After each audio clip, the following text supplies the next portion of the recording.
Guys, look at this tantalizing bitter leaf soup that you do not want to miss.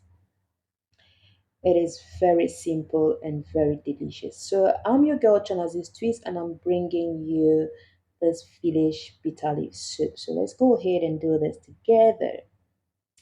All right, so what I need is just fresh tomatoes. I sliced about four medium size of fresh tomatoes.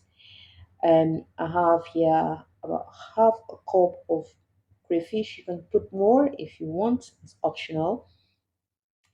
Then I sliced a medium sized onion. No, that was a large onion I did.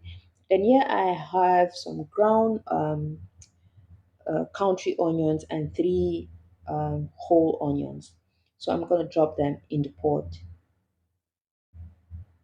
Then some smoked fish. You can actually use dry meat or fresh meat, whatever obstacles you want. All right. And then we've got some palm oil. We've got some palm oil and bitter leaf. I'm using some dried bitter leaf. I soaked it overnight. Here it's really hard for me to get fresh bitter leaf except I receive it from home. So I usually have some dried ones to substitute the fresh. All right, so in a clean pot or casserole, we're just gonna go ahead and put palm oil. Once it's hot, go in with your sliced onions. Stir fry until they're ready. You can stir fry for about a minute. Once your onions are translucent, yeah. Once your onions are translucent, then you can go in with your tomatoes. So I added in my tomatoes and we're just going to go ahead and stir fry and cover pot and let it cook for about 3 to 5 minutes on medium to low heat. Yeah.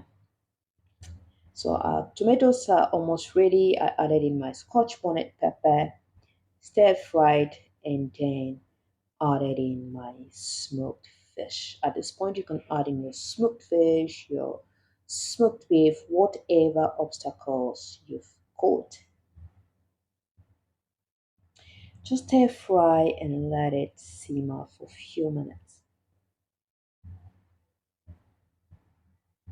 Our soup is beginning to look good and delicious. So at this point, our stew is almost ready. So it's time to add in our bitter leaf.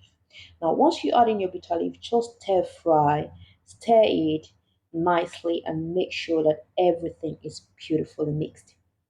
Like the tomatoes, the fish, and everything is nicely and beautifully combined. Then you can go ahead and add in your country onions. Like I told you, I added in the ground ones and the whole ones.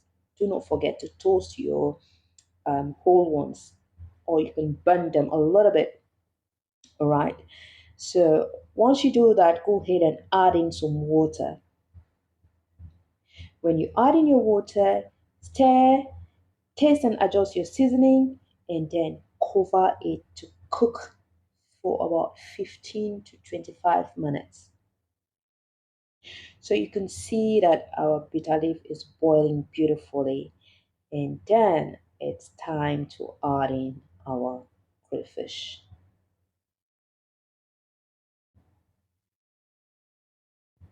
Usually you add your crayfish when your water is almost dried. I add it at that point. I do not like to add my crayfish at the beginning. Some people do, but I like to add it towards the end. So once your water is almost dried, add in your crayfish and then add in some oil if you're not okay with the quantity of oil you have in your pot. I needed a little bit more, so I added in some oil and then covered it again to cook for about 10 to 15 more minutes. At this point, you see your oil is settling on top. The aroma is filling your entire kitchen, your entire house, your neighborhood smells wow. You do not even want to miss the smell, the aroma of the country onions. So our bitter leaf is ready and we're just going to go ahead and quickly make some fufu corn. So I'm not going to be showing you how I did it from scratch because I have a couple of videos talking about fufu corn. So you can see that our fufu corn is stretchy, so it shows that our fufu is really well done. So we're just going to go ahead and tie them in a clean flame. Just make sure you do it carefully so it doesn't get burst. And then it's time to serve and enjoy. Guys, be my guest. So let's dish some vegetable or bitter leaf soup and enjoy it with some fufu corn. All right, so we're just gonna untie our fufu and enjoy this. It was so beautiful. It was so tasty. The aroma covered my entire vicinity. Yes, it covered my entire vicinity. All right, guys, thank you so much for watching. I love you all. Thanks for your support. Thanks for your love. Please do not forget to like, comment, and share the video. And if you've not subscribed, please do so. Give this video a thumbs up, give this a try, and thank me later. If you're new here, you're warmly welcome and just pull a chair and let's eat together. All right. Hey, let me share a small secret with you. Back in the village, this quantity of vegetable would be used to eat about 10 loaves of fufu. So that's just good enough. The oil and the vegetable is enough for about 10 loaves of fufu. All right, guys, thank you so much once again. Do not forget to share love because love is a beautiful thing and there is power in love. Thank you. Bye.